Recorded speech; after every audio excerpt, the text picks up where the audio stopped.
இன்னைக்கு உலக புத்தக தினம். ஸோ எல்லாருமே இந்த புத்தகம் படிக்கிறது ரொம்ப கம்மியாயிடுச்சு அப்படின்னு ஒரு பக்கம் ஃபீல் பண்ணிட்டு இருக்காங்க. ஆனால் இப்போ நீங்கள் நிகழ்காலத்தில் பார்த்தீங்கன்னா படிக்கிறதே குறைஞ்சிருச்சு. நீங்கள் பார்த்தீங்களா? ஆமாம் சார். நல்ல லைப்ரரிஸ் அப்படின்ற ஒரு லைப்ரரிலாம் எங்கே இருக்குன்னே தெரியல. ஒரு காலத்தில் லைப்ரரியில் போய் படிப்பாங்க. இப்போ எல்லாம் இந்த நெட்டு வந்தனால எல்லாமே இதில் கிடைக்குது. சுவாமி விவேகானந்தர் அவர் என்ன சொல்கிறாருன்னா, ஒரு நூலகம் துறக்கப்படும் பொழுது 2 சிறைச்சாலைகள் மூடப்படுகிறதுன்றார். அப்போ என்ன அர்த்தம்னா, குற்றவாளிகள் குறைந்து விடுவார்கள் இந்த மண்ணில் படிக்கும் பொழுது. லெனின் என்ன சொல்கிறார் என்றால், போர்க்களத்தில் போர்க்களருக்கு பார்த்தீங்களா, போர்க்களத்துக்கு துப்பாக்கி தானே தேவை. ஆனால் அவர் சொல்வார், போர்க்களத்தின் துப்பாக்கிகளை விட தோட்டாக்களை விட புத்தகங்கள் தான் ரொம்ப முக்கியம்ன்றார். நம்ம அறிஞர் அண்ணா நீங்கள் கேள்விப்பட்டிருக்கீங்களா? தமிழகத்தை பொறுத்த வரைக்கும் ஒரு பெரிய அறிவாளின்னு அவர் தான். தந்தை பெரியாருடைய கோட்பாடுகளை உள்வாங்கி இன்னைக்கு திமுக அதிமுக உருவானதற்கு அவர் தான் காரணம். என்னங்க நீங்கள் பார்த்து ஆப்ரேஷனை பார்த்து பயப்படுறீங்களா? ஆப்ரேஷன் ரொம்ப முக்கியங்க வாங்க பண்ணும்போது இல்லை நான் ஒரு புத்தகத்தை படித்து கொண்டு இருக்கிறேன், அந்த புத்தகத்தை முடிச்சாதான் நான் ஆப்ரேஷன் பண்ணே வர முடியும். பகவத் சிங் கேள்விப்பட்டிருக்கீங்களா? பகவத் சிங்கை தூக்கு கயிறு ரெடியாக வச்சிருக்கிற கேள்விப்பட்டிருப்பீங்க. எல்லாருக்குமே தெரியும். தூக்கு கயிறுக்கு போவதற்கு முன்னாடி என்ன சொன்னார்னா, நான் புத்தகத்தை படித்து கொண்டு தான் இருப்பேன், படித்த முறை பிறகுதான் நான் வருவேன். அப்துல் கலாம் அந்த பெரிய அறிஞர் என்ன சொல்றாருன்னா, எனக்கு மனைவி இல்லை, சொந்த பந்தம் இல்லை, எனக்கு அதெல்லாம் பெரிய உறவு இல்லை, எனக்கு மிக உறவு நண்பன் யாருன்னா புத்தகம் தான். அம்பேத்கர் என்ன சொல்றாருன்னா, எனக்கு என் வீடு என் லைப்ரரி பக்கம் பக்கமாக இருக்கணும், அப்போ தான் லைப்ரரியிலே நான் இருக்க முடியும் அப்படின்ட்டு லண்டனில் போய் லைப்ரரியை திறக்கும் போது முதல்ல அவர் போவாராம். முடிந்த பிறகு கடைசியால் இவர் வருவாராம். இப்போ கன்னிமாராலாம் இருக்குது, அது மாதிரி உலக அளவில் பெரிய பெரிய லண்டனில் இருக்குது. அது வேற. தனியாக ஒரு மனிதனே இத்தனை புத்தகங்களை வைத்த ஒரே ஆளு புரட்சியாளர் அம்பேத்கர். இன்னமும் சொல்லப்போ நீங்கள் அதிர்ச்சி ஆயிருவீங்க. சாகிரும் போது கூட படித்து கொண்டே செத்தார். அதுதான் அபை பாட்டு என்ன சொல்லியிருக்காங்க அப்படின்னா, நீரளவே ஆகுமாம் நீராம்பல், தான் கற்ற நூலளவே ஆகுமாம் நுண்ணறிவு. வள்ளுவர் என்ன சொல்லிருக்காரு கேள்விப்பட்டீங்களா? வள்ளுவர், தொற்றனை தூரும் மணற்கேணி மாந்தருக்குள் கற்றனை தூரும் அறிவு, தேடி விழிச்செல்வம் கல்வி ஒருவருக்கு மாடல்ல மற்றையவை. இதெல்லாம் திருவள்ளுவர் சொன்னது. படிப்பு ரொம்ப முக்கியம். இப்போ நான் படித்தது எல்லாமே மார்க்சிய புத்தகங்களை நான் படிச்சிருக்கிறேன், பெரியார் புத்தகங்களை படிச்சிருக்கேன், புரட்சி அம்பேத்கர் 37 தொகுப்பு நான் படிச்சிருக்கிறேன். பட் அவற்றில் நான் 5 புத்தகங்கள் எனக்கு மிக மிக என் வாழ்க்கையிலேயே மிகவும் பயனுள்ள புத்தகங்கள். சில பொருள் உங்களுக்கு ஒரு அற்ப பொருளாக இருக்கும், ஆனால் மற்றவனுக்கு ஆதார பொருளாக இருக்கும். ஆக எதை நீ அற்பமாக நினைத்து விடாதே. ரைட்டா? இன்னைக்கு நம்ம பேச போகிற இந்த அமர்வில் புத்தாண்ட் இஸ் தம்மா, புத்தரும் அவர் தம்மமும். இந்த புத்தகத்தில் என்ன சிறப்புனா, நீங்கள் பார்த்தீங்கன்னா உண்மையிலே நீங்கள் மெய் மறந்து போயிருவீங்க. எப்படின்னா, அவர் ஏன் புத்தர் மாறுறாருன்னா அதுக்கு அவர் காரணம் சொல்றாரு. அங்கே அவங்க ஊரில் ஒரு சண்டை வந்துருது. பாவம் புண்ணியம் இதெல்லாம் புத்தர் மறுக்கிறாரு அப்படின்ற மாதிரி சொல்றீங்க. ஆனா புத்தர் மறுக்கல. அம்பேத்கர் சொல்றாரு, புத்தர் மறுபிறவியை ஏற்றுக்கொள்கிறார். அது வருது, நீங்க படிச்சீங்கன்னா புரியும். மறுபிறவியை ஏற்றுக்கொள்கிறார், அதே மாதிரி கர்ம பலன்களை ஏற்றுக்கொள்கிறார் அப்படின்னு விளக்கம் கொடுக்கிறார்.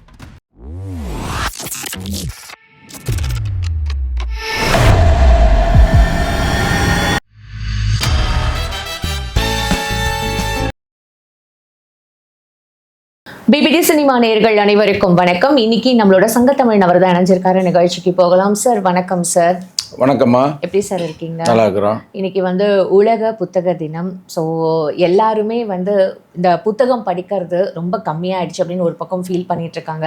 பட் நீங்கள் ஒவ்வொரு வாட்டியும் எங்கள் இன்டர்வியூவில் வரும்பொழுது ஏதாவது ஒரு புக்கை காமிச்சு, இதை பாருமா இந்த புக்கில் இந்த கோட் இருக்கு, இந்த புக்கை நீங்கள் வாசிச்சிங்க அப்படின்னு சொல்லிட்டு என்னையுமே படிக்க வச்சிருக்கீங்க.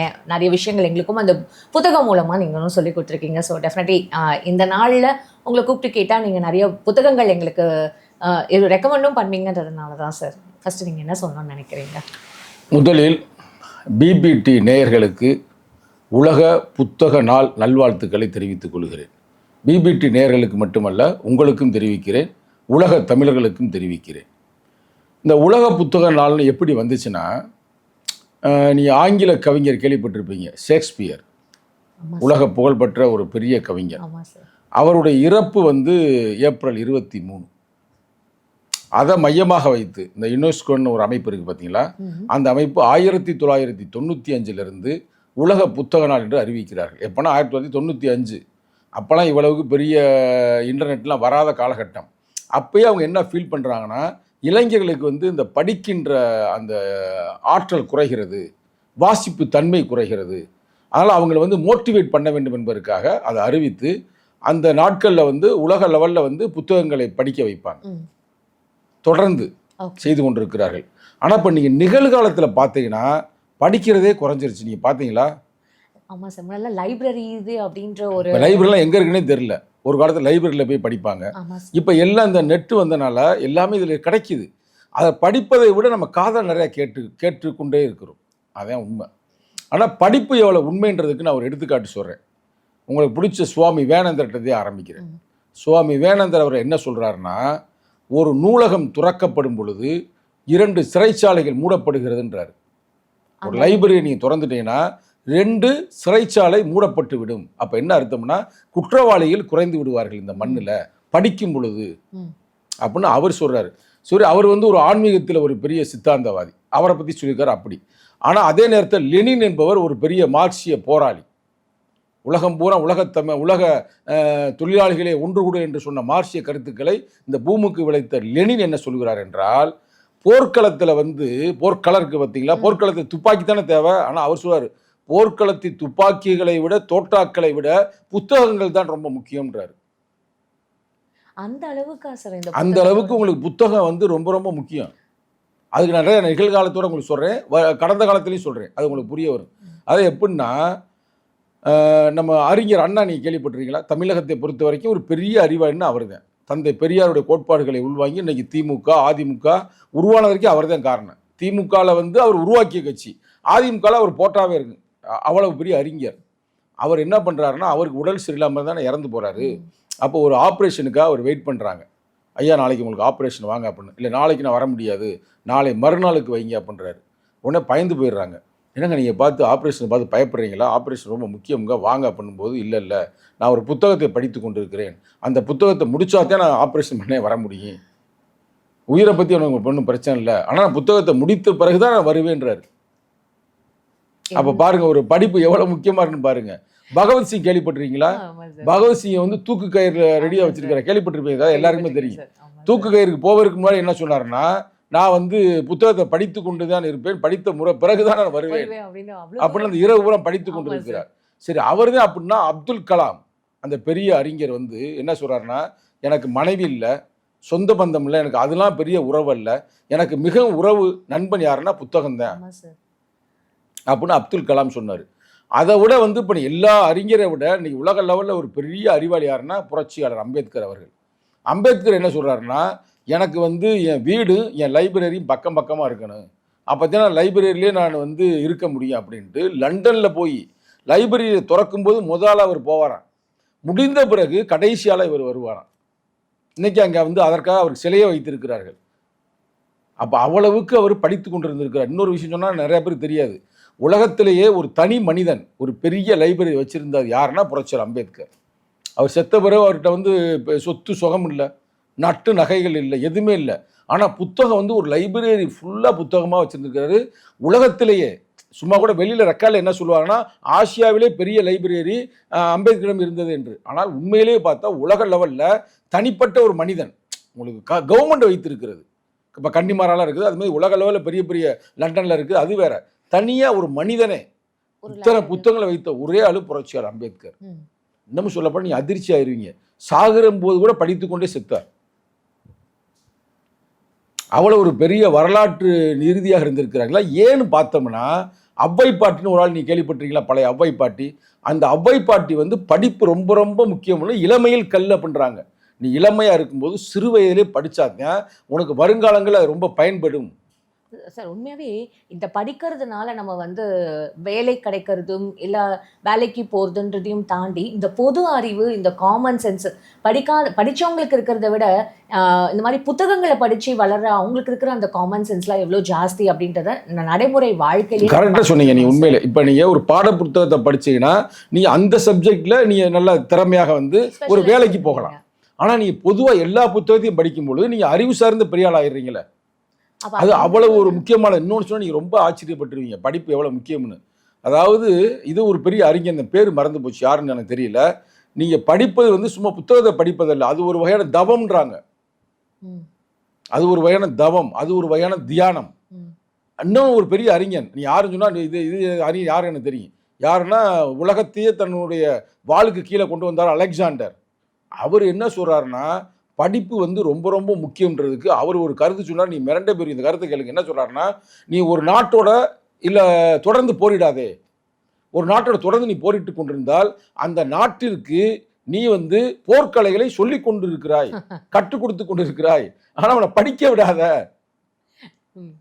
அவ படிப்புன்றது எவ்வளவு முக்கியம்னு பாருங்களேன்.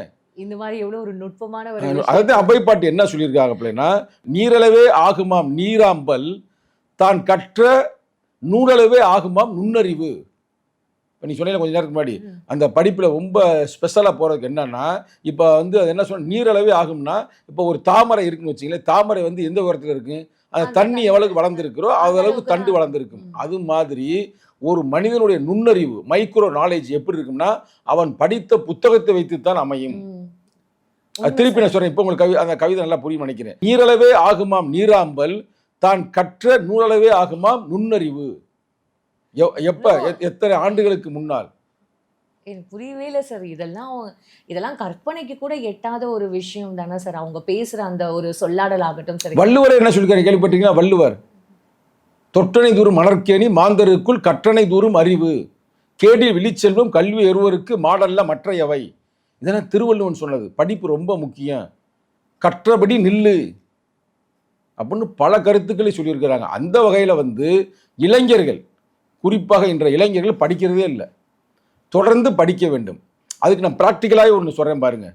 என் ஐயா நல்லக்கண்ணு ஐயா இருக்கார் பார்த்தீங்களா, அவர் நான் எப்படி இருந்தாலும் குறைந்தது ஒரு 100 முறை சந்திச்சிருப்பேன் லைஃப்பில். 100 முறையில் ஒரு 80-85 முறை அவர் படிச்சுக்கிட்டு தான் இருந்தார். இப்போ அவர் சாகும்போது கூட வீடு வேறு இடத்துல சொன்னாங்க. ஆனால் ஆரம்ப காலகட்டத்தோட அவருடைய பழைய வீடு எங்கன்னா, நம்ம இது இருக்கு பாருங்க, ஆந்திரா மெஸ் இருக்குது பார்த்தீங்களா, விருகம்பாக்கம், அங்கே தான் கேகே நகர், அங்கே தான் அவர் வீடு இருந்துச்சு. அவர் வீட்டை ஒட்டியே ஒரு ஜன்னல் இருக்கு. அங்கேருந்து போகும்போதே தெரியும் அந்த ஜன்னல் பக்கம் உட்காந்து படிச்சுட்டே இருப்பார். அப்போ அவரை போய் பார்க்கும்போதே எனக்கு ஒரு அறிஞன் சொன்ன கருத்து எனக்கு வந்துச்சு. எப்படின்னா, நீங்கள் நல்ல உடல் வாகுவாக இருக்குன்னா உடற்பயிற்சி செய்ய வேண்டும், உங்கள் மனப்பயிற்சிக்கு நீங்கள் படிக்க வேண்டும் அப்படின்னு ஒரு அறிஞன் சொன்ன கருத்து. எவ்வளவு உண்மைன்னு பாருங்க. அவர் 90-100 செஞ்சுரி அடிச்சே செத்தார். திடாகரத்தமாக இருப்பார். இப்போ நம்ம கூட வந்து அப்படியே ரொம்ப இதாக இருக்கிறான், ஆனால் அவர் திடாகரத்தமாக இருப்பார். எப்படின்னு பார்த்தா எப்போ பார்த்தாலும் படித்து கொண்டே இருப்பார். அப்போ உங்களுக்கு படிப்பு என்பது ஒரு வகையான ஒரு தியானம்ன்றது கன்ஃபார்மாக தெரியுதா? கண்டிப்பாக சார். அது உண்மையாகவே படிக்கிறதுனால நமக்கு என்னென்ன விஷயங்கள்னா நம்மளையும் தாண்டி நமக்கு வந்து சுய ஒழுக்கம் வந்து ஒன்று கிடைக்கும் சார். நம்மளோட கேரக்டர் ஆகட்டும் சரி, பிஹேவியர் எல்லாத்துலேயுமே ஒரு மாற்றங்கள் வரும். எப்படி இந்த வந்து அணுகுமுறை அது நமக்கு அப்ரோச் வந்து ஒரு டிஃப்ரெண்ட் ஆகும். நமக்கு வந்து யார்கிட்ட எப்படி பேசணும், எந்த இடத்துல எப்படி நடந்துக்கணும், இந்த மாதிரியான ஒரு விஷயங்கள்லாம் நமக்கு இந்த படிப்பு மூலமா என்னென்ன விஷயங்கள் நம்ம கற்றுக்க முடியுமோ அதெல்லாம் கற்றுக்கலாம் சார். அது நிஜமா. அதனால ஒரு படிப்பு என்பது அது வந்து பொதுவான புத்தகங்களை படிப்பது, நல்ல புத்தகங்களை தேடி படிப்பது. ஆமாம் சார், அது ரொம்ப முக்கியம். அதாவது வந்து அது ரொம்ப முக்கியம். நீ வாட்டு குண்டக்க மண்டக்க ஏதாவது புத்தகத்தை படித்து லூஸ் ஆகிடக்கூடாது. ஆனால் நல்ல நல்ல புத்தகங்களை தேடி கண்டுபிடித்து அறிவு சார்ந்த புத்தகங்களை படிக்க வேண்டும் என்பது உண்மை. அதுதான் இங்கே இருக்கிற யதார்த்தம். இந்த நேரத்தில் இன்னொன்று சொல்கிறேன், இன்றைக்கி தினத்தந்தி பேப்பர்லேயே வந்திருக்கு. என்னென்னு பாருங்க, இப்போ நீங்கள் அதை பார்த்தீங்கன்னா அதிசயமாக இருக்கும். உலக புத்தக நாள் அப்படின்னு சொல்லி முடிச்சுட்டு வாசிப்பு ஒரு கண்டென்ட்னு போட்டிருக்காங்க பாருங்க. நீங்கள் வாசிப்பு ஒரு கண்டென்ட் ஏன் அப்படி போடுறாங்கன்னா, அந்த இதில் எப்படி போடுறாங்கன்னா, நிறைய பேர் படிக்க, நீ சொன்ன பாயிண்ட்டுக்காக சொல்கிறேன், என்ன நிறைய பேர் படிக்கிற மாதிரி நடிப்பாங்களாம்.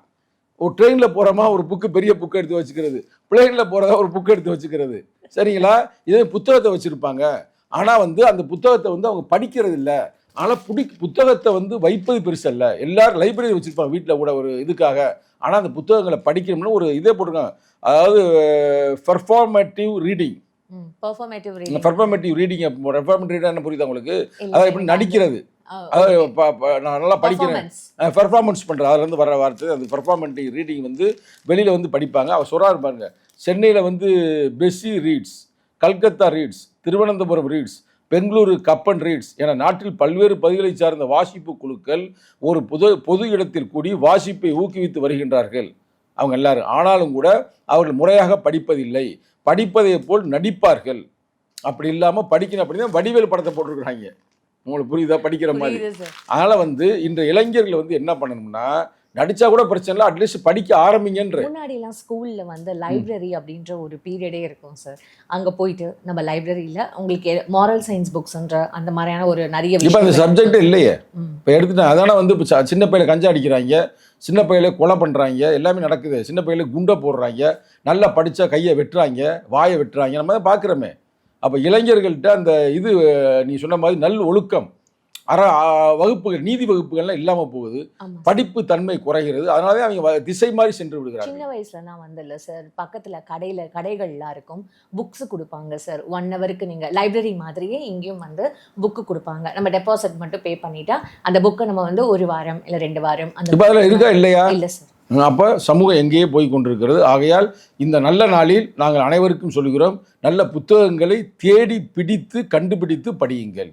படித்து நீங்கள் வாழ்க்கையில் நல்ல ஒரு முன்னேற்றத்தை அடைய வேண்டும் என்பதை நம்மளுடைய ஆசை. Fine sir. உண்மையாகவே சார் நீங்கள் ஏதாவது புக்கு சஜஸ்ட் பண்ணணும்னு நினைக்கிறீங்களா சார்?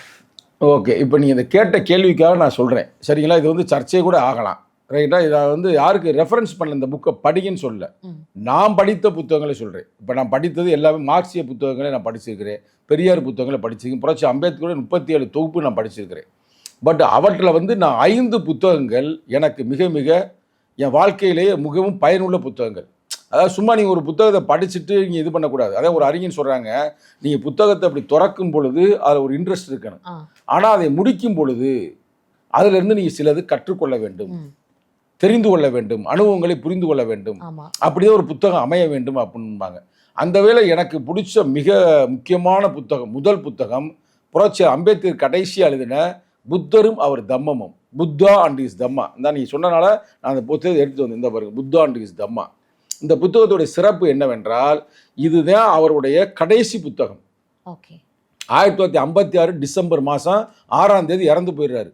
5ஆம் தேதி இதுக்கு முன்னுரை எழுதினார். இந்த புத்தகத்துக்கு நீங்கள் படித்த எல்லா புத்தகத்திலையும் முன்னுரை இருக்குமா? ஆமாம் சார். இந்த புத்தகத்தில் இருக்கிற முன்னுரை மட்டும் இன்கம்ப்ளீட்டாக இருக்கும். அப்போ என்ன அர்த்தம்னா, இந்த புத்தகம் எழுதிக்கிட்டே அப்படியே இறந்துடுறாரு டிசம்பர் 5ஆம் தேதி. ஏன்னா அவர் உதவியாளரை ரேட்டோ அவர் எழுதுறாருல, என்ன எழுதுறாரோ, நான் டிசம்பர் 5ஆம் தேதி நான் சந்தித்தேன், அவர் நல்லா தான் இருந்தார், அப்போ நான் புத்தாண்டிஸ் தம்மாவுக்கு முன்னுரை எழுதியிருக்கிறேன், காலைல வந்து டைப் பண்ண என்ன பண்ணுறாரு, சரிங்க போயிட்டு வரேன், நான் ஒரு 12 மணிக்கு தான் போகிறேன், காலைல பார்க்குறேன் அவர் இறந்துருக்கிறாரு. அப்போ இந்த புத்தகம் இன்கம்ப்ளீட்டாக இருந்துச்சு, அந்த முன்னுரை மட்டும் எழுதி அப்படியே வச்சுருந்தாரு அப்படின்னு. அப்போ சாகிற போது கூட அந்த புத்தகத்தை எழுதியிருக்கிறாரு. அப்போ அது எவ்வளோ முக்கியமான புத்தகம். அது ஒரு புத்தகம். நான் அந்த புத்தகத்தை பற்றி விளக்கம் இன்னைக்கு நான் கொடுக்குறேன். அடுத்து 2வது புத்தகம் எங்கள் தலைவர் எழுதிய அமைப்பாய் திரளுவோம். இதுதான் 2வது புத்தகம். இது ரொம்ப ரொம்ப முக்கியமான புத்தகம். எங்கள் தலைவர் அரசியலில் இப்போ அவர் கற்றிருப்பார்ல, அரசியல் இன்னைக்கு அவர் கல்யாணம் கூட பண்ணாமல் அரசியல் இருக்கிறார். ஆனால் அந்த அரசியல் அவர் கற்றுக்கொண்டது இளைஞர்களிடம், மாணவர்களிடம், அதே நேரத்தில் பெண்களிடம், அதே நேரத்தில் பொது மக்களிடம் அவர் அரசியல் களத்தில் எதெல்லாம் கற்றுக்கொண்டாரோ அது அடுத்த தலைமுறைக்கு பயன்பெற வேண்டும் என்பதற்காக எழுதியிருக்கிறார். அமைப்பாய் திரளுவோம், கருத்தியலும் நடைமுறையும். இது எப்போ எழுதினா 2010 எழுதினார். அவரோட அனுபவங்களை, அரசியல் அனுபவங்களை நேரடியாக எழுதியிருக்கிறார். அது 2வது புத்தகம். 3வது புத்தகம் நான் சொல்லும்போது சர்ச்சை ஆகலாம், இருந்தாலும் பிரச்சனை இல்லை, ரைட்டா? 3வது புத்தகம் பகவத்கீதை. சரிங்களா? பகவத்கீதை எப்படின்னா, எனக்கு ஒரு நண்பர் கிடைச்சார். அவர் பிரதர் இதை படிங்க, நீங்கள் புத்தாண்டிஸ் தம்மாலாம் படிச்சிருக்கிறீங்க, அதில் சில கர்ம பலன், சில நீ எதை விதைக்கிறாரு அதை அறுவடை செய்கிறான்னு சொல்கிறாங்க, அதெல்லாம் இதில் விளக்கம் கொடுக்கும், படிங்கன்னாப்பில் அந்த புத்தகத்தை படிச்சிருக்கிறேன். அடுத்து சரி நம்ம இந்து மதத்தில் இருக்க இந்த புத்தகத்தை மட்டும் படிச்சிருக்கிறோம், அப்போ நம்ம பைபிள் படிக்கணுன்ற பைபிளே முழுசாக படிச்சிருக்கிறேன். இப்போ அதை விட சிறப்பு என்னவென்றால், இந்த கொரோனா காலம் வந்துச்சு பார்த்தீங்களா, அப்போ நான் துபாயில் இருந்தேன். அந்த ஒரு வருஷம் அங்கே வெளியில் இங்கே மாதிரிலாம் இங்கே நீங்கள் வெளியே போயிருப்பாங்கலாம். கொரோனா காலத்தில் வீட்டை விட்டு வெளியவே போகக்கூடாது, அவ்வளோ ரூல்ஸ் அண்ட் ரெகுலேஷன். அப்போ நாங்கள் வீட்டிலே இருக்கும்பொழுது சில அரபிகள் எனக்கு நண்பராக இருந்தாங்க. அவங்க என்ன அப்போ சொன்னாங்கன்னா, நீ இந்த புத்தகம்லாம் படிச்சிருக்க, நிறைய புத்தகம் நாங்கள் டிஸ்கஸ் பண்ணுவோம், நீ திருக்குறானும் படி அப்படின்னு ஆங்கிலத்தில் கொடுத்தாங்க. அதே நேரத்தில் ஒரு பாய் தமிழ்லையும் கொடுத்தாரு. அதை முழுசாக படித்தாச்சு. 114 அத்தியாயம். ஒரு இஸ்லாமியர் எவ்வளோ திருக்குறான் படிச்சிருப்பாரோ அதே அளவு நம்ம படிச்சிருக்கிறோம். அதுமாதிரி பைபிள் எப்படின்னா, அது நண்பர்கள் தான், கிறிஸ்துவ நண்பர்கள் எனக்கு நிறைய பேர் இருந்தாங்க. அவங்க ஏன்னா நான் தான் முதல் ஷார்ஜாவில் இருக்கிற சர்ச்சை கட்டினது நான் தான். சர்ச் அங்கே அவ்வளோ நிறையா இன்ஜினியர் இஸ்லாமியராக இருப்பாங்களே, அவ்வளோ சர்ச்சு கட்ட மாட்டாங்க. ஆனால் சர்ச்சு கட்டுவதற்கான எனக்கு ஒரு வாய்ப்பு கிடச்சிச்சு. ஷார்ஜாவில் இருக்கிற அங்கே இருக்கிற மெயின் சர்ச்சை எங்கள் company Masood building contract company நான் தான் கட்டினது. அது எப்போ 1998 ரைட்டா. அதனால அங்கே எனக்கு நண்பர்கள் கிடைச்சாங்க. அப்போ நான் அதை அப்பயே படிச்சிட்டேன். பைபிள் படிச்சனால அந்த சர்ச்சில் அப்போ எப்போ கூப்பிடுவாங்க ஏதாவது மெயின்டெனன்ஸ் ஒர்க்கு, அதெல்லாம் அங்கே போவோம், அந்த ப்ரேயர்லாம் பார்ப்போம். அதனால் அது தொடர்ந்து நமக்கு படிக்க வேண்டிய ஒரு காலகட்டம் வந்துச்சு. சரிங்களா. இது மாதிரி நம்ம இந்த 5 புத்தகங்களும் நிறையா புத்தகம் படித்திருந்தாலும் கூட எனது வாழ்க்கையில் மிக முக்கியமான புத்தகங்கள் இந்த 5 புத்தகங்கள். சரிங்களா. இந்த 5 புத்தகங்களையும் நான் தொடர்ந்து உங்கள்கிட்ட பேசுறதுக்கு தயாராக இருக்கிறேன் உங்களுடைய யூடியூப்பில். ஆனால் இப்போ இன்னைக்கு முதல் புத்தகமாகிய புத்தாண்டிஸ் தம்மாவை பற்றி மட்டும் இன்னைக்கு பேசுவோம். அதுக்கு அடுத்தபடியாக நம்ம வந்து திருக்குறானை பேசுவோம், பைபிள் பேசுவோம், பகவத்கீதை பேசுவோம், அமைப்பாய் திருவிழம் பேசுவோம். ஆனால் இப்போ பகவத்கீதை சொல்லவுமே நிறைய பேர் யோசிப்பாங்க, ஏன்னா சங்கத்தமிழில் வந்து பகவத்கீதையை சொல்றாரு. இல்லையே, நீங்க இந்த குரான் பத்தியும் தான் சொன்னீங்க, பைபிள் பத்தியும் தானே. இல்லை, அது வந்து எப்படின்னா தவறான கருத்துக்கள் நிறைய அவங்க வெளியே பரப்பி இருக்கிறாங்க. இப்போ பகவத்கீதைன்னா அது என்னமோ வந்து ஒரு சாதி ரீதியான புத்தகம், மத ரீதியான புத்தகம்னு சொல்றாங்க. அப்படிலாம் இல்லை. நான் முழுமையாக படிச்சனால எனக்கே தெரியும். அதில் ஒரே ஒரு கருத்தை மட்டும் சொல்ல நீங்களே யோசிப்பீங்க. அதாவது கர்மங்களில் உள்ள திறமையே யோகம் எனப்படும். இது ஏன் நீ கேள்விப்பட்டிருக்கீங்களா? நீ படிச்சேன்னு தெரியல. கர்ம இது சயின்ஸுங்க. கர்மாவில் உள்ள கர்மங்களில் உள்ள திறமையே யோகம் எனப்படும். யோகக்காரன் யோகம்ன்றம்ல அது வேற ஒன்றும் இல்லை. நீ செய்கிற செயலில் இருக்கிற ஸ்பெஷல் தான். நீ அந்த விஷயத்தை எப்படி ஸ்பெஷலாக செய்கிறீங்களோ அதுதான் யோகம். யோகம்னு தனியாக இல்லை, அதான் கர்மங்களில் உள்ள திறமையே யோகம் எனப்படும். இது ஒரு சின்ன சாம்பிள். அப்புறம் இன்னொன்று சொல்லும், அது உங்களுக்கே புரியாது, பட் புரிஞ்சவங்களுக்கு புரியும். கர்மத்தில் கர்மமில்லா தன்மை, கர்மமில்லா தன்மையில் கர்மத்தை காண்பவன் மனிதர்களில் புத்திசாலி, அறிவாளி அப்படின்னு சொல்லுவாங்க. இது வந்து சில பேருக்கு புரியும். இதோட அர்த்தங்கள் வந்து நுட்பமாக புரியணும். அது ஒரு சயின்ஸு. அப்புறம் அதை விட முக்கியமானது இவர் இருக்காரு பார்த்தீங்களா, மகாத்மா காந்தியோட சத்தியசோதனை நீங்கள் படிச்சிருந்தா அந்த சத்தியசோதனையில் அவரே இருப்பார் பகவத்கீதையில் எனக்கு பிடிச்சமான இடம் இந்த இடம்னு.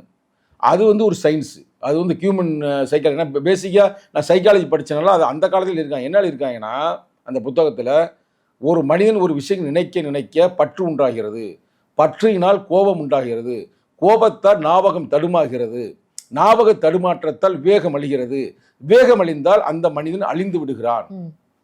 யார் எழுதுறா? பகவத்கீதையில் இப்படி இருக்கு அப்படின்னு சொல்லி சத்திய சோதனையில எனக்கு மகாத்மா காந்தியே சொல்றாரு எனக்கு பிடித்த இடம் இந்த இடம்னு.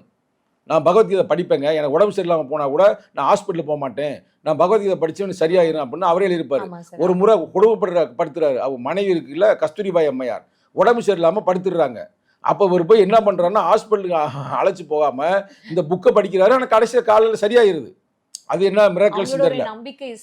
ஆனால் அவர் எழுதினாரு மகாத்மா காந்தி என்ன, அவர் புத்தரை பற்றி நிறைய எழுதியிருப்பார் அந்த சத்திய சோதனையில். அவர் என்ன எழுதியிருக்கிறாருன்னா எனக்கு பகவத்கீதை பிடிச்சமான இடம் இந்த இடம். நான் மீண்டும் சொல்கிறேன் பாரு, ஒரு மனிதன் ஒரு விஷயம் நினைக்க நினைக்க அதன் மேல் பற்று உண்டாகிறது, அந்த பற்றினால் ஆசை உண்டாகிறது, ஆசையினால் மோகம் உண்டாகிறது, மோகத்தால் கோபம் உண்டாகிறது, கோபத்தால் விவேகம் தடுமாறுகிறது, விவேக தடுமாற்றத்தால் ஒரு மனிதன் அழிந்து விடுகிறான். இப்போ அழிஞ்சு போயிடான ஒரு நல்ல மனுஷன் எதுக்கு அழிஞ்சு போறான்னா இதுதான் படிநிலைகள் அப்படின்னு சொல்றாரு. இது வந்து சைக்காலஜிக்கலாகவும் இதை ஒத்துக்கிறாங்க. இந்த படிநிலைகள்லாம் சரிதான் அப்படின்ற மாதிரி ஒத்துக்கொள்கிறார்கள். அப்போ அந்த புத்தகம் என் பார்வையில் ஒரு சயின்டிஃபிக்காக நான் பார்க்குறேன். ஆனால் புரட்சி அம்பேத்கர் பகவத்கீதை பற்றி என்ன சொல்கிறாருன்னா அது ஒரு குழப்பமான புத்தகம், முன்னுக்கு பின் முரணாக இருக்கிறது. ஏன்னா அவரும் படிச்சிருக்கிறாரு. ஆனால் அவர் கருத்து நம்ம இல்லைன்னு சொல்ல முடியாது. சில முன்னுக்கு பின் முரணாக இருக்கிறது. அதை நம்ம பின்னாடி ஒரு காலத்தில் பேசுவோம். படிக்கும்போது அவங்களோட புரிதலுக்கு ஏற்ற மாதிரி தானே சார் அந்த விஷயங்கள் வந்து வெளில. ஏன்னா புரட்சி அம்பேத்கர் வந்து ஒரு மாபெரும் அறிஞன், ரைட்டா. அவர் ஒரு கருத்து சொல்றாருன்னா அதில் 1000 அர்த்தம் இருக்கு. ஏன்னா அவர் வந்து பகவத்கீதை படிக்க வேண்டும் என்பதற்காக, ஒரிஜினல் படிக்க வேண்டும் என்பதற்காக சமஸ்கிருதமே கற்றுக்கொள்கிறார். அது மட்டுமல்ல, புத்தாண்டிஸ் தம்மா புத்தகம் எழுதுவதற்காகவே பாலி மொழியிலே கற்றுக்கொள்கிறார். பாலி மொழியை கற்றுக்கொண்டு அதுக்காக டிக்ஷனரி எழுதுகிறாரு. அப்போ அவ்வளோ பெரிய அறிஞர் சொன்ன கருத்தம் சாரமாக எடுத்துக்கொள்ள முடியாது. அது மாதிரி ஒவ்வொன்றும். இப்போ திருக்குறான் நம்ம ஏன் பெருமையாக சொல்கிறோம்னா, திருக்குறான் ஒரு இடத்துல என்ன வருதுன்னா உங்கள் மதம் உங்களுக்கு, எங்கள் மதம் எங்களுக்குன்னு வருது. அப்போ எவ்வளோ ஒரு ஜனரஞ்சகமாக அந்த கருத்து சொல்கிறாரு. அதோட இன்னொரு கருத்து அவங்களே படித்தாலும் சொல்ல யாரும் குறை சொல்ல முடியாது இஸ்லாமியர்களை. முக்கியமான கருத்து இப்போ நம்ம வந்து அவர் சொல்கிறார் என்னன்னா, சில பொருள் வந்து உங்களுக்கு ஒரு அற்ப பொருளாக இருக்கும், ஆனால் மற்றவனுக்கு ஆதார பொருளாக இருக்கும். ஆக எதை நீ அற்பமாக நினைத்து விடாதே. எவ்வளவு ஒரு இந்த நிகழ்காலத்துக்கு ஒத்துவர ஒரு சொல்லாடலா இருக்கு பாருங்க. அதாவது இப்போ உனக்கு வந்து ஒன்று வந்து சாதாரணமா இருக்கும், ஆனா அது வந்து அனைத்து மனிதனுக்கு வந்து அது ரொம்ப அடிப்படையாக இருக்கும். ஆக எதையும் அற்பமாக நினைத்து விடாதே அப்படின்னு பல கருத்துக்கள் அதில் இருக்குது. அதையும் நம்ம பாராட்டுகிறோம். அதுவே பைபிள் நம்ம சொல்லாமல் போயிட முடியாது. பைபிளில் என்ன இருக்குன்னா முக்கியமான கருத்து, நீங்கள் நிச்சயம் அதை கேட்டிருக்க மாட்டீங்க, யாரும் அதை யோசிச்சிருக்க மாட்டாங்க. இயேசுநாதர்கிட்ட போய் கேட்குறாங்க, பைபிளை சுருக்கி ஒரு கருத்து சொல்லுங்க அப்படின்னா அது பைபிளுக்குள்ளே இருக்கு அந்த கருத்து. அவர் என்ன சொல்றாருன்னா சிம்பிளா, நீ எதையெல்லாம் மற்றவனிடமே எதிர்பார்க்கிறாயோ அதையெல்லாம் நீ மற்றவனுக்கு செய். யோசித்து பாருங்க. இது மாதிரி கருத்து எல்லா வேதங்களும் அதில் அடங்கிருச்சு பாருங்க. நீ எதையெல்லாம் மற்றவன் எதிர்பார்க்கிறாயோ அதையெல்லாம் நீ மற்றவனுக்கு செய். அப்ப நம்ம மற்றவனிலிருந்து நல்லது தான் நம்ம எதிர்பார்ப்போம். அப்ப அவனுக்கு நல்லதே செய்வோம். அது மாதிரி அவர் ரொம்ப நுட்பமாக எழுதியிருப்பார். அப்ப அது நமக்கு ரொம்ப பிடித்தது. நம்ம விலாவாரியா மத்தாலே பேசுவோம். அது மாதிரி தலைவருடைய அமைப்பாய்த்தலும் புத்தகம் ஏற்கனவே உங்கள்ட்ட சொன்னேன். அது வந்து ஒரு சயின்டிபிக் புத்தகம். அது ஒரு சயின்டிபிக் புத்தகம். ரைட்டா. இன்னைக்கு நம்ம பேச போற இந்த அமர்வில் புத்தா அண்ட் இஸ் தம்மா, புத்தரும் அவர் தம்மமும். இந்த புத்தகத்தில் என்ன சிறப்புனா, நீங்க பார்த்தீங்கன்னா உண்மையிலேயே நீங்க மெய் மறந்து போயிருவீங்க. எப்படின்னா அதில் இருக்கிற 300 நான் சொன்னேன் பார்த்தீங்களா, இந்த பாருங்க இன்கம்ப்ளீட்டாக இருக்கு பாருங்க. லைட்டாக மட்டும் இந்த 300 மட்டும் நீ பாருங்க, மக்கள்கிட்ட காட்டுங்க. 300 பாரு. அது அம்பேத்கரோட எழுத்துங்க. அந்த இங்கிலீஷ் பாரு, இங்கிலீஷ் ரொம்ப சூப்பராக இருக்கும். இன்கம்ப்ளீட்டாக இருக்கா? அதில் வந்து கடைசியாக முடிச்சுட்டு டேட் போட்டிருப்பாங்களே, டைம் போட்டிருப்பாங்களே. சரி, நான் படித்தேன்னா நான் டேட்டா போட்டு வச்சிருக்கிறேன், என் கையெழுத்தை போட்டு. ஆனால் அது வந்து இன்கம்ப்ளீட்டாக இருக்குது. அதில் என்ன சொல்கிறான்னு பாருங்க. நான் அந்த கருத்தை மட்டும் நான் சொல்கிறேன், தமிழில் உங்களுக்கு சொல்கிறேன். அது ஆங்கிலம். அதில் என்ன சொல்லுவாருன்னால கேளுங்க, ரொம்ப பிரமிப்பாக இருக்குது. அந்த புத்தாண்டித்தமாக நீங்களே படிக்க ஆர்வமாயிரும். அவர் என்ன சொல்கிறாருன்னா, நான் வந்து பௌத்தத்தை வந்து ஒரு அறிவு சார்ந்த ஒரு மதமாக பார்க்குறேன், அதனால நான் பௌத்தம் மாறிட்டேன். இப்ப இஸ்லாமியர்களுக்கு ஒரு திருக்குரான் இருக்கு, இவங்களுக்கு ஒரு பைபிள் இருக்கு, அவங்களுக்கு ஒரு பகவத்கீதை இருக்கு. ஆனா நீங்க வந்து புத்திஸ்ட்னு சொல்லிட்டு உங்களுக்கு என்ன புத்தகம் இருக்குது? ஒரு புத்தகமே இல்லை. அதனால உங்களுக்காக நான் ஒரு வேத புத்தகமாக நான் எழுதுகிறேன். வேத புத்தகம் மாதிரி தான். அதாவது பௌத்தர்களுக்கு இது வந்து உலகளாவே எல்லா பௌத்தர்களுக்கும் எழுதிய புத்தகம். ஆனா இதை சில ஜப்பான் பௌத்தர்கள் ஏற்றுக்கொள்ளவில்லை, அது வேற பிரச்சனை. ஆனா அவர் உலகத்துக்கெல்லாம் சேர்ந்து ஒரு புத்தகமாக தான் அந்த புத்தகத்தை எழுதுறது. கடைசி காலத்தில் எழுதுறாரு. அவர் வந்து அமைச்சரா இருக்கிறார்ல, லா மினிஸ்டர் இருந்து அவர் வெளியேறாரு. வெளியேறி வந்தது அந்த பெண்களுக்கான சம உரிமை வழங்கவில்லைன்னு வெளியே வர்றாரு. வெளியேறி வந்த பிறகுதான் அந்த புத்தகம் எழுத ஆரம்பிக்கிறார். ஒரு 10 ஆண்டுகளாக, 10 ஆண்டு ஆரம்பிச்சிடாரு. 56 இறந்து போயிடுறாரு. அவர் இறக்குற வரைக்கும் இந்த புத்தகம் வெளியே வரல. அதெல்லாம் கொடுமை. அவர் இறந்த பிறகுதான் புத்தகமே வருது. அது பப்ளிஷ் பண்றதுக்கு ஆள் இல்லை. இன்னமும் சொல்ல போனா, இப்ப சொன்னோம்னா காங்கிரஸ் கூட்டணி சிக்கலாகும். ஜவஹர்லால் நேரு போய் காசு கேட்கிறாரு, எனக்கு கடனா கொடுக்க வேணாமுங்க, எனக்கு வந்து அதாவது ஓஷியா கொடுக்க வேணாம், கடனா கொடுங்க, இந்த புத்தகம் நான் வெளியிடணும், இதை வித்த பிறகு இந்த காசு பூரா நான் உங்கள்கிட்ட ஒப்படைக்கிறேன் அப்படின்றாரு. ஆனா அவர் கொடுக்கல. இதெல்லாம் மன உளைச்சல இறந்து போயிறாரு. அது வேற பிரச்சனை. அந்த புத்தகத்தில் இருக்கிற 300 நீங்க பாத்தீங்களா, அந்த 300 முக்கியமான பாயிண்ட் சொல்றாரு. பௌத்தம் வந்து நல்லா வளருது. ஆனால் பௌத்தத்தில் எல்லாருக்கும் ஒரு கன்ஃபியூஸ் இருக்குது, ஒரு குழப்ப நிலை இருக்குது. அதை விளக்க வேண்டும் என்பதுதான் என்னுடைய ஆர்வம். அதுக்காக இந்த புத்தகத்தில் ஃபர்ஸ்ட் பாயிண்ட் கேட்குறேன். நீங்களே யோசித்து பாருங்க. புத்தரை பற்றி சொல்கிறாரு. புத்தர் வந்து முதல்ல வந்து சாதாரண ஒரு மன்னனுடைய மகனாக இருந்தேன். இவர் எப்படி வந்து புத்தராக மாறினார்? ஒரு இரவுல வந்து மனைவியை விட்டுட்டு குழந்தைய விட்டுட்டு போயிட்டாரு. ஏன் போனாருன்னா, அவர் வந்து ஒரு நோயாளியை பார்த்தாரு. சொல்றாங்களா, ஒரு நோயாளியை பார்த்தாரு, ஒரு வயது முதிர்ந்தவரை பார்த்தாரு, ஒரு மரணத்தை பார்த்தாரு. இந்த 3ஐயும் பார்த்தனால அவர் போயிட்டாரு அப்படின்னு எழுதுறாங்க. இது ஒரு கட்டுக்கதைன்றாரு. ஃபர்ஸ்ட் பாயிண்ட் நீ எடுத்து பார்த்தீங்கன்னா தெரியும். ஃபர்ஸ்ட் பாயிண்ட் அந்த எழுதிப்பாரு. ஃபர்ஸ்ட் எடுத்து பாருங்க. அதை நான் உங்களை காட்டினேன் பார்த்தீங்களா, அது இங்கிலீஷ்ல இருக்கும் பாருங்க. ஃபர்ஸ்ட் பாயிண்ட் அது ஒரு கட்டுக்கதை. அவர் என்ன சொல்றாருன்னா, அப்போ ஒருவேளை வந்து இவர் வாழ்க்கையில கடைசி வரைக்குமே இவர் வந்து அந்த வயசு எத்தனை வயசு, அவர் 29 வயசுல போறாரு. 29 வயசுல இவர் பார்க்கலையா நோயாளிய? 29 வயசு வரைக்கும் இவர் என்ன பார்த்து நோயாளி ஒருத்தரமா பார்க்காம வீட்டுல இருந்திருப்பாரு? இல்ல எவனுமே சாகாமையா இருந்திருப்பாங்க? இல்ல மரணத்தையும் சந்திக்காம இருந்திருப்பாரா? இல்ல வயது முதிர்ந்தவரை பார்க்காம இருந்திருப்பாரா? அவர் கேள்வி. அப்ப அது கட்டுக்கதை. அப்படி அல்ல. அவர் ஏன் வந்து புத்தர் மாறுறாருன்னா அதுக்கு அவர் காரணம் சொல்றாரு. அங்கே அவங்க ஊர்ல ஒரு சண்டை வந்துருது. வாக்கியா பிரச்சனை மாதிரி அந்த காலத்துல வந்து நீர் பிரச்சனை வந்துருது. ரோஹிணி ஆறு கேள்விப்பட்டிருக்கீங்க? ரோஹிணி ஆறு பிரச்சனை வரும்போது அந்த ரோஹிணி ஆறை பிரிப்பதில் சிக்கல் வருது. இந்த கதையை மட்டும் நான் சொல்றேன், கதை கேளுங்க. ரோஹிணி ஆறுன்னு அவங்க ஊர்ல ஒரு பெரிய இது இருக்கு. இவர் மன்னனுடைய மகன். இவருக்கு வந்து 29 வயசு ஆகி திருமணம்லாம் ஆகி நல்லா ஒரு இதாக வாழ்ந்துட்டு இருக்கும் பொழுது இந்த ரோஹிணி ஆறு பிரச்சனையில வந்து பிறகு என்னன்னா, இவர்கள் வந்து சாக்கியர்கள். யாரு இவங்க குலம் வந்து சாக்கிய குலம். அது கோழியர் குலம்னு ஒன்று இருக்கு. அந்த கோழியர்கள் வந்து என்ன பண்றாங்கன்னா, தண்ணி அங்கிருந்து விட மாட்டாங்க. இப்ப எடுத்துக்காட்டுக்கு நம்ம கர்நாடகால இருந்து எப்படி தண்ணி விட மாட்டாங்க, அது மாதிரி தண்ணியை விட மாட்டாங்க, கொடுக்க மாட்டாங்க, தாங்களே பயன்படுத்தி கொள்ள வேண்டும் அப்படின்ற மாதிரி இருக்கிறாங்க. அப்ப வந்து இவங்க எல்லாம் சேர்ந்து, இந்த கோழியர்கள்லாம் சேர்ந்து அவங்க மேல போர் தொடுக்கணும், அவங்க தண்ணி தர மாட்டாங்க, தப்பு அப்படின்னு சொல்றாங்க. அப்ப புத்தர் என்ன சொல்றாருன்னா, போர் தொடுக்க கூடாது, பேச்சுவார்த்தை மூலமா பேசி முடிப்போம் அவங்களும் நமக்கு பக்கத்து ஊர் தானே, அவங்களும் போய் சண்டை போடக்கூடாது, பக்கத்து நாடு மாதிரி சண்டை போடக்கூடாது, பேச்சுவார்த்தையில் முடிப்போம் அப்படின்னு ஒரு சொல்றார் புத்தர். அதை நான் ஏற்றுக்கொள்ள மாட்டேன் அப்படின்னா அங்கே இருக்கிற எல்லாரும் சேர்ந்து இந்த காலத்திலே இப்படி இருக்குல்ல, அப்போ அந்த காலத்தில் எப்படி இருக்கு, நம்ம அவங்கள அடிச்சு அவங்கள வந்து ஒரு வழி பண்ணி தண்ணியை பூரா நம்ம திறந்து விட்டணும் அணைய அப்படின்ற மாதிரி பேசுகிறாங்க. சரி, இவர் வேற மன்னருடைய மகன், இவர் இப்படி சொல்றாரு அப்படின்ட்டு வாக்கெடுப்பு நடத்துறாங்க அந்த காலத்திலேயே. அந்த காலத்திலேயே சார் வாக்கெடுப்புல இவர் தோத்துடுறாரு. எல்லாரும் வந்து வாரு போகணும், அங்கே போய் ஒரு பெரிய போர் தொடுத்து தான் அந்த தண்ணியை மீட்டு வர வேண்டும்னுமே இவர் ஒத்துக்கிறார். சரி ரைட், என் வாக்கெடுப்பு தோத்துருச்சு, இருந்தாலும் நீங்கள் செய்கிறது தப்பு, நீங்கள் போய் அவங்களை அடிச்சிங்கன்னா அவங்க திருப்பி உங்களை அடிப்பாங்க, சண்டை தான் வருமே, தீர்வு கிடைக்காது, பேச்சுவார்த்தை மூலமாக பேசுவோம், நானே போகிறேன் அப்படின்னா இல்லை நீ பேசுன தப்பு, நீ சொல்கிறது தப்பு, வாக்கெடுப்பு தோத்துட்ட, ஆனால் நீ வெளியேறி நாட்டை விட்டு வெளியேறி போ, நாங்கள் பார்த்துக்கிறோம். இதான் நடந்த விஷயம், இதுதான் உண்மையா நடந்த விஷயம். இதைத்தான் புரட்சியாளர் அம்பேத்கர் கண்டுபிடிக்கிறார் பாலி மொழியில் படித்து. இதோட யதார்த்தமாகவும் இருக்குல்ல, அவனா ஒருத்தன் போய் ஒரு வயசான ஆளை பார்த்துட்டு, ஒரு மரணத்தை பார்த்துட்டு, ஒரு நோயாளியை பார்த்துட்டு அவனா போவானா? அப்போ அவருக்கு புரியுது இந்த நாடு விளங்காமல் இருக்குது, இப்படி இருக்கிறாங்களே, சரி வா போன்னு பரட்டு போயிடுறாரு. போய் கொண்டு இருக்கும் பொழுதுங்க இவருக்கு அப்பாவுக்கு பேர் செய்தி, இப்படி பையன் கோச்சிக்கிட்டு போயிட்டாரு அப்படின்னு போகும்போது அவர் வந்து அவங்கள்ட்ட பேச்சுவார்த்தை நடத்தி சுமூகமாயிருது. அந்த பிரச்சனையும் சால்வ் ஆகிட்டு திருப்பி வந்து இவரை கூப்பிடுறாங்க, வா வீட்டுக்கு வா, அது முடிஞ்சு போச்சுன்னு. அப்போ அந்த இடத்ததே இவர் அம்பேத்கர் எழுதுவார் தெளிவாக. அவர் உட்கார்ந்து சிந்திக்கிறாராம். யாரு? புத்தர். சிந்திச்சுட்டு 2 நாட்டுக்கான பிரச்சனை எப்பயாவது தான் வரும், ஆனால் வீட்டுக்குள்ளே நாள்தோறும் வருது. அப்பனுக்கும் மகனுக்கும் பிரச்சனை வருது, அம்மாவுக்கும் மகளுக்கும் பிரச்சனை வருது, குருவுக்கும் சிஷியனுக்கும் பிரச்சனை வருது, தலைவனுக்கும் தொண்டனுக்கும் பிரச்சனை வருது. ஏன் இப்படி பிரச்சனை நடக்குது? இந்த பிரச்சனையெல்லாம் தீர்ப்பதற்கு வழி இல்லையா? இதை நான் வழியை தேடப் போகிறேன் அப்படின்னு தான் அவர் பரப்புறாராம். இது எவ்வளவு யதார்த்தமான ஒரு உண்மையாக இருக்குது. அம்பேத்கர் முதல் உலகத்திலே விருது எழுதுறாரு. இதை மையமாக வச்சு நான் ஒரு புத்தகம் எழுதினேன், இந்த பாருங்க, புத்தம் பழகுன்னு. நான் அந்த பாயிண்ட்டுக்காக சேர்க்கிறேன். நான் இந்த புத்தகத்தை மையமாக வச்சு தான் இந்த புத்தகம் எழுதினேன், புத்தம் பழகுன்னு. இந்த இடத்துல இந்த பாயிண்டை பற்றி நான் சொல்லியிருப்பேன் பாருங்க. இந்த பாயிண்டை நம்ம இப்போ பேசினா கரெக்டாக இருக்கு. இது வந்து அம்பேத்கர் சொன்னதை இந்த புத்தகத்திலிருந்து எடுத்து நான் இங்கே எழுதியிருக்கிறேன். ரைட்டா? இதை நீங்கள் படிச்சீங்கன்னா இப்போ உங்களுக்கு புரியும். இப்போ இதை படிச்சீங்கனாலே இப்போ நான் சொன்ன அர்த்தம் புரியும் பாருங்க. கொஞ்சம் பொறுமையாக படிங்க. அதை இங்கிலீஷில் தான் இருக்கு. The conflict between nations is occasional, but the conflict between classes is constant and perpetual.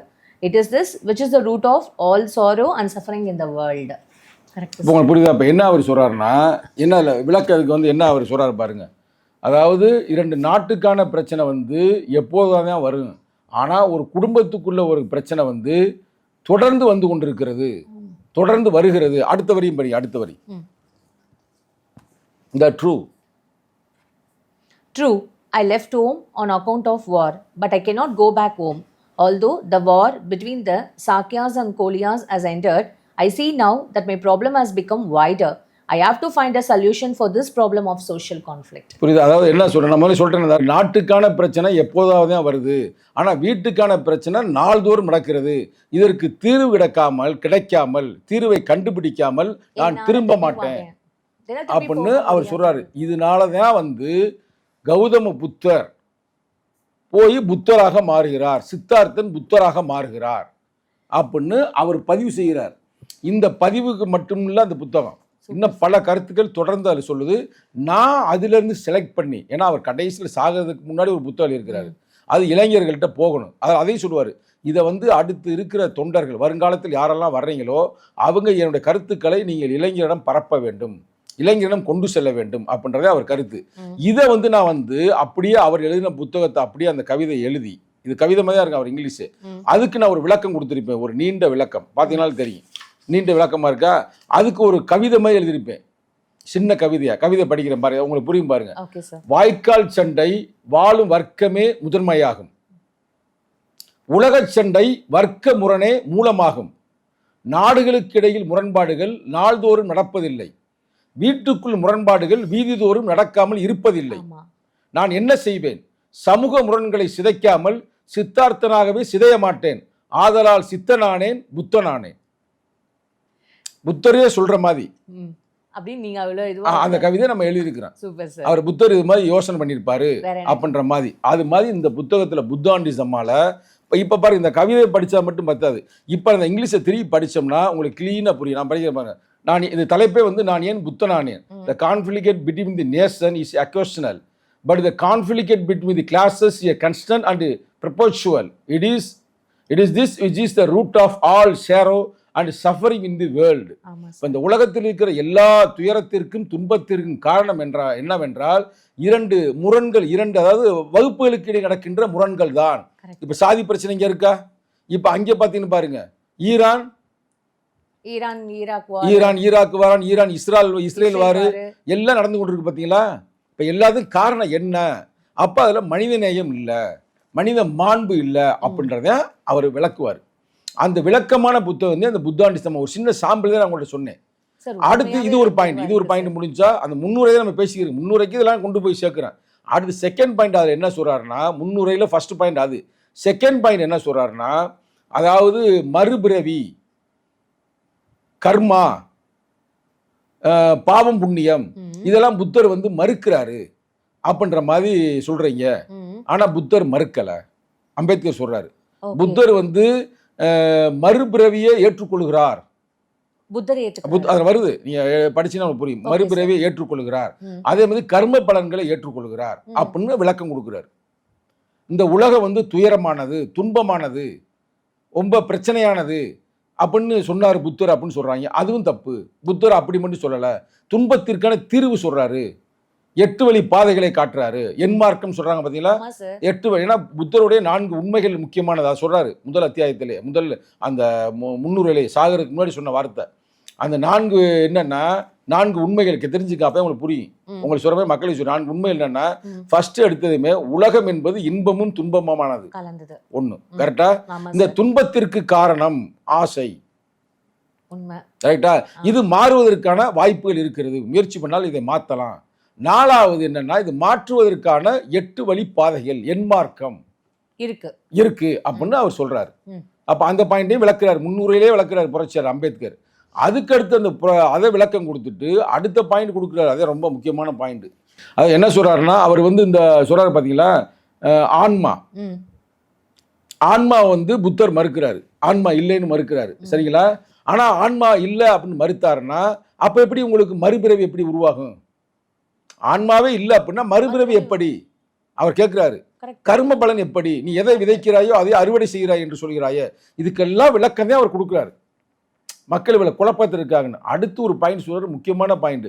இப்போ நீங்க புத்தர் அப்படின்னாலே என்ன சொல்றாங்க, எல்லாரும் ரொம்ப அமைதியானவங்க, மொட்டையை போட்டுக்கிட்டு எல்லாம் பிக்குவா இருப்பாங்க, பிக்குனியா இருப்பாங்க அப்படின்னு காட்டுறாங்க. அப்ப இதை மட்டுமே உருவாக்குவதுதான் புத்தருடைய வேலையா?